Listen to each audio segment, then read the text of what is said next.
Hi, this is just a quick video on how to switch off the collision prevention assist system.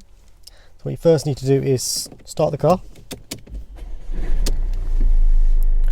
Once the car is started, press the left button on the steering wheel and head towards assist.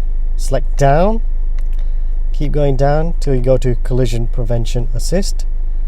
Click on that by selecting OK, and then switching it off, just select OK using the OK button and then press back twice to get back to the main screen.